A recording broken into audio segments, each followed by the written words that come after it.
تحریف شدہ آسمانی کتابوں کے ماننے والوں کو اہل کتاب کیوں کہتے ہیں؟ دیکھیے، اللہ تبارک و تعالیٰ نے جو کلام پاک میں ان کتابوں کے تورات، زبور، انجیل وغیرہ ان کتابوں کے ماننے والوں کو اہل کتاب کہا، تو وہاں پر اللہ تبارک و تعالیٰ نے یہ تذکرہ نہیں کیا کہ ان کتابوں میں تحریف کی گئی ہے۔ تحریف تو بعد میں ان لوگوں نے بذات خود کی۔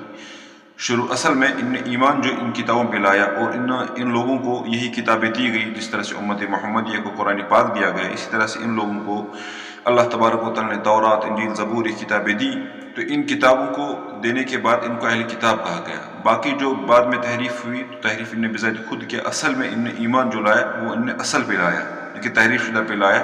پھر اپنی منمانی کی وجہ سے، اپنے نفس پرستی کی وجہ سے، اپنے مطالب اور اپنے مقاصد کی وجہ سے ان نے ان کتابوں میں تحریف کی، جو کہ وہ اللہ تعالیٰ کے نازل کرنے کے بعد ہے۔ اسی لیے اس سے کوئی فرق لازم نہیں آئے گا کہ تحریف شدہ کتاب والوں کو ہم اہل کتاب کیوں کہیں۔ اہل کتاب اس لیے ہم کہیں گے کہ رب نے ان کو اہل کتاب کہا، اور اللہ نے ان کو صحیح کتاب دی ہے، نہ کہ تحریف شدہ کتاب۔ جو تحریف شدہ کتاب ہے وہ انہوں نے بعد میں بذات خود اپنے قلم سے کی ہے، تو اس کا وہ بال ان کے اوپر بذات خود ہے۔ اللہ تعالیٰ سمجھنے کی توفیق عطا فرمائے۔